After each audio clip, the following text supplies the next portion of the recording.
Hello friends, welcome to my channel. இன்றைக்கி இந்த வீடியோவில் நம்ம என்ன பார்க்க போகிறோம் அப்படின்னா ரொம்ப ஹெல்த்தியான மிளகு குழம்பு தான் பார்க்க போகிறோம்.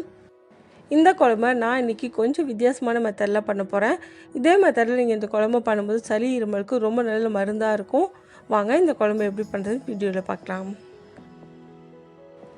குழம்பு செய்யறதுக்கு முதல்ல புளியை நம்ம ஊற வச்சு கரைச்சி எடுத்துக்கலாம். அதுக்கு நான் இன்றைக்கி ஒரு எலுமிச்சம்பழம் அளவுக்கு புளி எடுத்துருக்கேன். தண்ணி ஊற்றி ஊற வச்சு கரைச்சி நல்லா வடிகட்டி இது மாதிரி எடுத்து வச்சுக்கோங்க. இப்போ நமக்கு புளி கரைசல் ரெடி ஆகிடுச்சு. அடுத்து ஒரு கடாயில் 4 ஸ்பூன் எண்ணெய் ஊற்றிக்கோங்க. நல்லெண்ணெய் ஊற்றுனீங்க அப்படின்னா டேஸ்ட் ரொம்ப நல்லாயிருக்கும். எண்ணெய் சூடானதுக்கப்புறமா இது கூட 1/2 டீஸ்பூன் கடுகு சேர்த்துருக்கேன். 1/2 டீஸ்பூன் வெந்தயம். இது ரெண்டும் ஃப்ரை ஆனதுக்கப்புறமா வெங்காயம் ஆட் பண்ணிக்கலாம். 20 சின்ன வெங்காயம், 10 பல் பூண்டு, 2 பச்சை மிளகாய் எடுத்திருக்கேன்.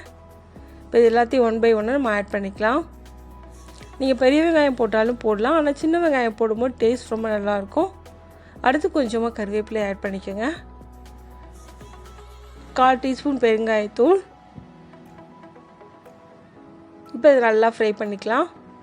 வெங்காயம் பூண்டு எல்லாமே நல்லா வதங்கணும், கலர் சேஞ்ச் ஆகி வரணும், அந்தளவுக்கு ஃப்ரை பண்ணிக்கோங்க.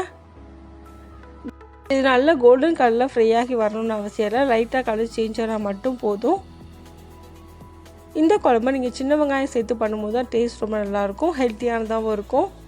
அப்படி இல்லைன்னா நீங்கள் பெரிய வெங்காயம் சேர்த்தும் பண்ணலாம். இப்போ இது நல்லா ஃப்ரை ஆகிடுச்சு. வெங்காயம் இந்த அளவு ஃப்ரை ஆனதுக்கப்புறமா அடுப்பை சிம்மில் வச்சுருங்க. இப்போ இது கூட 1/2 டீஸ்பூன் மஞ்சள் தூள், காரத்துக்கு இது மாதிரி குழம்பு பவுடர் ஆட் பண்ணிக்கோங்க. நான் இன்றைக்கி 1/2 டீஸ்பூன் அளவுக்கு சேர்க்குறேன். இந்த குழம்புல மிளகும் சேர்க்க போகிறோம். மிளகோட ஃப்ளேவர் தான் அதிகமாக இருக்கணும், அதனால் மிளகாய் தூள் கம்மியாக சேர்த்தாலே போதும். நல்லா ஒரு வாட்டி மிக்ஸ் பண்ணி விட்டுக்கோங்க, மிளகாய் தூள் பச்சை வாசனை போகிறதுக்காக.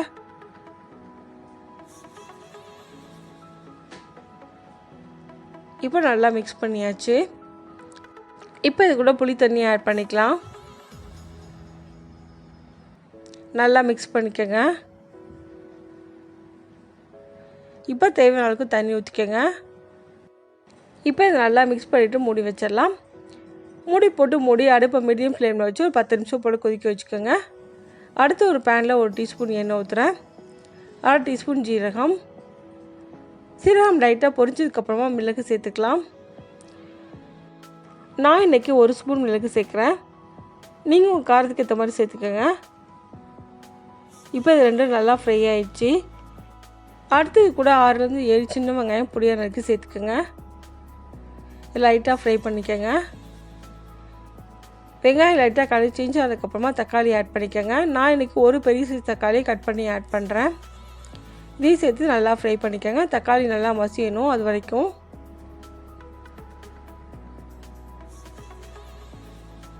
தக்காளி நல்லா குக்காகி நல்லா பேஸ்ட் மாதிரி ஆகும், அந்தளவுக்கு இது நல்லா ஃப்ரை பண்ணிக்கோங்க. இப்போ தக்காளி நல்லா வதங்கிடுச்சு. இது கூட 2 ஸ்பூன் தேங்காய் துருவல் சேர்க்குறேன். அதையும் சேர்த்து நல்லா ஃப்ரை பண்ணிக்கோங்க. தேங்காயோட பச்சை வாசனை எல்லாமே போனால் தான் குழம்போட டேஸ்ட் நல்லாயிருக்கும், அது வரைக்கும் நல்லா ஃப்ரை பண்ணிக்கோங்க. இப்போ இது எல்லாமே நல்லாவே ஃப்ரை ஆகிடுச்சு. இந்த அளவுக்கு ஃப்ரை ஆனதுக்கப்புறமா அடுப்பை ஆஃப் பண்ணிட்டு ஆற வச்சுக்கோங்க. இது நல்லா ஆறினதுக்கப்புறமா மிக்ஸி ஜாரில் நம்ம சேர்த்துக்கலாம்.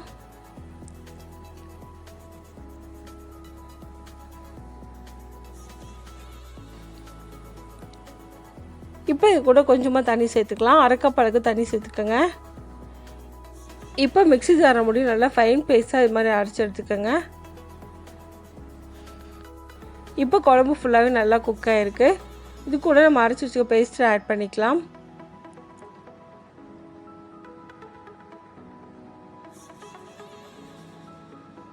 அடுத்து தேவையான அளவுக்கு தண்ணி ஊற்றிக்கோங்க.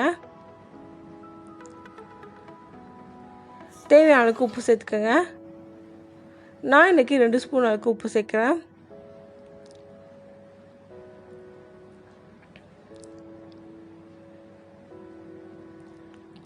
இப்போ நல்லா மிக்ஸ் பண்ணிக்கோங்க.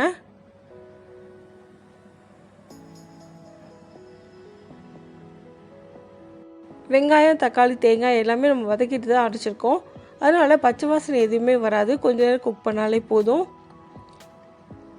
இப்போ நல்லா மிக்ஸ் பண்ணதுக்கப்புறமா இதை மூடி வச்சுருங்க. அடுப்பு மீடியம் ஃப்ளேமில் வச்சு ஒரு 3லேருந்து 5 நிமிஷம் போல் குக் பண்ணாலே போதும். இப்போ நான் 3 நிமிஷம் போல் குக் பண்ணியிருக்கேன், நல்லாவே குக் ஆகிருக்கு. குழம்பு சுற்றிலும் நம்ம ஊற்றின ஆயில் ஃபுல்லாக பிரிஞ்சு வரும். அந்த அளவுக்கு குக் பண்ணால் போதும். இப்போ நல்லா குக் பண்ணியாச்சு. இதெல்லாம் ஒரு வாட்டி மிக்ஸ் பண்ணி விட்டுட்டு நம்ம அடுப்பு ஆஃப் பண்ணிடலாம். இப்போ நமக்கு ரொம்ப ரொம்ப ஹெல்த்தியான மிளகு குழம்பு ரெடி ஆயிடுச்சு. இந்த குழம்பு இதே மெத்தடில் நீங்கள் செய்யும்போது சாதம், சப்பாத்தி எல்லாத்துக்கூடவே ரொம்ப நல்ல காம்பினேஷனாக இருக்கும். டேஸ்ட்டும் ரொம்பவே நல்லாயிருக்கும். இந்த குழம்பை இதே மெத்தடில் நீங்களும் செஞ்சு பாருங்கள். இந்த வீடியோ உங்களுக்கு பிடிச்சிருந்தா லைக் பண்ணுங்கள், ஷேர் பண்ணுங்கள், கமெண்ட் பண்ணுங்கள். மறக்காமல் சேனலை சப்ஸ்கிரைப் பண்ணுங்கள். தேங்க்ஸ் ஃபார் வாட்சிங்.